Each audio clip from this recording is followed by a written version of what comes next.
Le film s'ouvre lors d'un enterrement lorsqu'il devient clair que le père de Jonas et son grand-père ne s'entendent pas. Environ 4 mois plus tard, une automobile noire roulant à grande vitesse s'approche des parents de Jonas alors qu'ils roulent sur une route. La voiture noire entre en collision avec un arbre, les tuant tous les deux instantanément.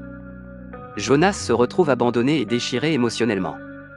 À l'enterrement de ses parents, alors que son amie Nina veille sur lui, il se met à pleurer. Nina apprend que Jonas résidera en Bavière après l'enterrement de ses parents. Nina devient assez déprimée en conséquence.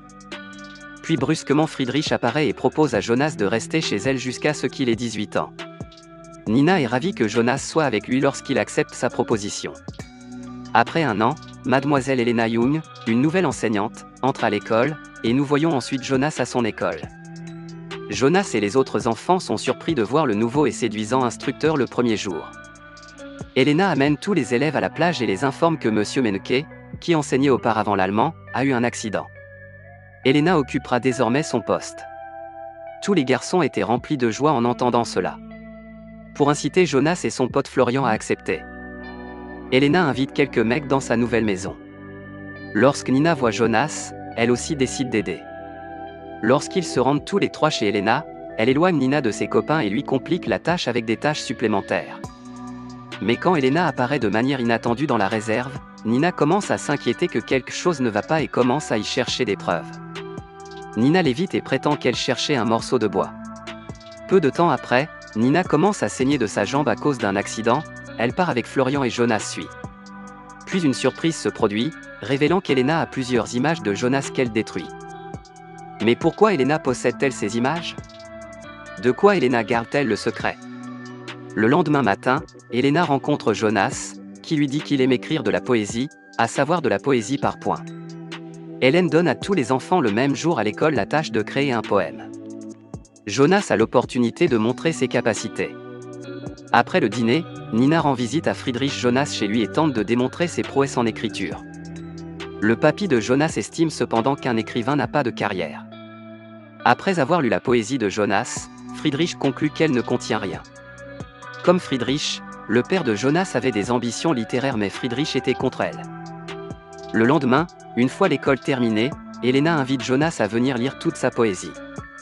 Lorsque Jonas rentre du travail ce soir-là, il trouve Elena déshabillée et sur le point de prendre un bain. Elena commence alors à sangloter en lisant la poésie. Quand elle voit Jonas, il lui fait un bisou. Elena l'accepte et ils passent tous les deux le reste de la soirée de cette manière. Le lendemain matin, Nina voit Jonas et Elena se rendre à l'école à vélo alors qu'elle se cache derrière des buissons. Le copain de Nina, Juliette, commence à soupçonner Jonas et Elena d'avoir une relation après l'école. Jonas amène Nina chez ses parents et a l'intention de lui dire des trucs. Mais sa jeunesse lui manque et s'accroche à Nina en sanglotant. Ils commencent alors à s'embrasser. Nina promet qu'elle ne quittera jamais Jonas. Le 50e anniversaire de l'école de Jonas suit, et Friedrich est invité en tant qu'invité spécial puisqu'il était auparavant directeur de l'école de Jonas. Lorsque Friedrich s'approche d'Elena par le côté et qu'elle se tourne pour le regarder furieusement, Friedrich s'évanouit.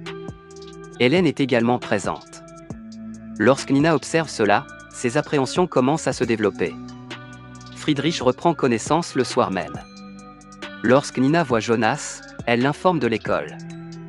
En raison de la rage infernale qu'elle a vue dans les yeux de Friedrich, Nina pense que lui et Elena se connaissent. Jonas trouve toute cette absurdité et l'ignore. Lorsque Nina est décédée, cela ne s'est pas bien passé et elle est sortie en trompe de la maison avec Jonas. Le lendemain matin, avant que quiconque puisse voir Elena se préparer et partir pour son domicile, elle est déjà dans le lit de Jonas lorsqu'il ouvre les yeux. Nina est sûre qu'il est celui qu'il prétend être lorsqu'elle le voit quitter la maison de Jonas. Nina va apparemment directement à l'école. Joël apprend par Nina qu'Hélène et Jonas sortent ensemble. Joël raconte ensuite une longue histoire. Le père de Joël est allé à l'école il y a de nombreuses années, et elle avait un professeur qui ressemblait à Elena à un thé. Le cerveau de Nina scintille. Les anciens annuaires scolaires, de l'avis de Nella, contiennent beaucoup de mystères. Hélène fait également attention à elle lorsqu'elle parle au bibliothécaire de l'école des annuaires. Lorsque Jonas arrive à l'école en même temps que Nina, il annonce haut et fort que Nina est à la bibliothèque et se dépêche de la rencontrer. De l'autre côté, Nina découvre une photo de la dame aux allures d'Elena dans l'annuaire de 1985. Elena arrive et étrangle Nina avant que Nina ne puisse réagir. Elena jette alors le cadavre dans la bibliothèque et le cache. Lorsque l'école est vide et que Jonas cherche Nina dans la bibliothèque, Elena lui raconte un mensonge que Nina a laissé à la maison. Elle couvre le cadavre de Nina dans un tissu, le charge dans sa camionnette, puis abandonne le corps et le vélo de Nina dans une région éloignée au bord de la mer. Le lendemain soir, Jonas téléphone à la résidence de ses parents et s'enquiert de Nina avec Elena. Elena affirme que Nina doit faire du vélo quelque part parce qu'elle est jalouse de sa relation avec Jonas. Jonas reçoit du vin d'Elena. Elena déclare qu'elle ne sera que des amis à l'avenir. Jonas attrape sa main alors qu'elle sort et commence à embrasser Hélène. Elle et Jonas le font toujours ensemble comme une routine. Aux petites heures du matin, Jonas se rend chez lui. Il peut trouver Friedrich qui l'attend. Ils le kidnappent également et sont au courant de la liaison de Jonas. Cependant, Jonas a perdu tout intérêt. Jonas découvre le cadavre sans vie de Nina le lendemain matin. Il les conduit directement à la plage gratuitement. Il y rencontre la mère de Nina et ses copains. Mais peu de temps après, Florian prend la place de Friedrich alors qu'il s'évanouit, et Jonas les conduit à l'hôpital.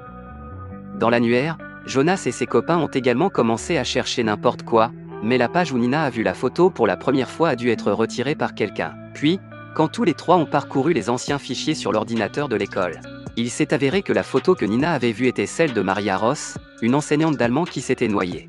Cependant, Hélène, qui s'est retrouvée à l'hôpital après être tombée sur la plage, signifie que le Rick libéré n'est pas là tout seul. Suite à l'amputation de sa langue, Frédéric est incapable d'appeler à l'aide. Elena leur dit qu'elle est sa mère et qu'elle est en réalité la fille de Friedrich, Maria Ross, alors qu'elle les regarde avec mépris. Maria et Friedrich étaient autrefois un couple, mais lorsque Friedrich a appris que Maria était enceinte, il a rompu leur relation. Elle adorait Friedrich, mais il appréciait son indépendance et refusait d'avoir des enfants hors mariage. Elena n'avait que 4 ans lorsque Maria s'est noyée. Nous avons dit à Jonas qu'Elena avait assassiné ses parents et que nous allions maintenant tuer Jonas. Elle est ici pour se venger de la mort de sa mère. Jonas rentre chez lui, s'endort et se réveille le lendemain matin. Avec l'approbation du médecin, Elena accompagne son grand-père à la maison et la boisson gratuite est déplacée dans le salon. Puis Jonas interroge Elena sur Ross, Marie et sa mère. Elena promet de lui raconter toute l'histoire en sirotant un café. Elle livre le café, mais mélange accidentellement la tasse de Jonas avec de la poudre blanche. Personne n'est conscient de l'enfer dans son plan. Elle place Friedrich Esme devant la fenêtre pour pouvoir regarder Jonas jouer la pièce qu'elle avait vue précédemment. Lorsque Jonas prend une petite quantité de café, son corps fonctionne mal, entraînant la mort de sa mère. Après avoir parlé à Jonas de sa mère, Elena tente de le noyer dans les temps, mais elle est distraite de son objectif lorsqu'elle entend un bruit provenant de la maison de la famille Jonas. Après avoir fait son chemin hors de l'eau et dans la maison, Jonas remarque que son grand-père est tombé du lit. Hélène s'y montre et commence à abuser de Jonas avant de l'étrangler. Afin de lui sauver la vie, Jonas prend un morceau de verre et l'écrase à l'intérieur de sa poitrine en enfer. Et voilà comment se termine le film. Si ça t'a plu, viens voir le reste de ma chaîne YouTube.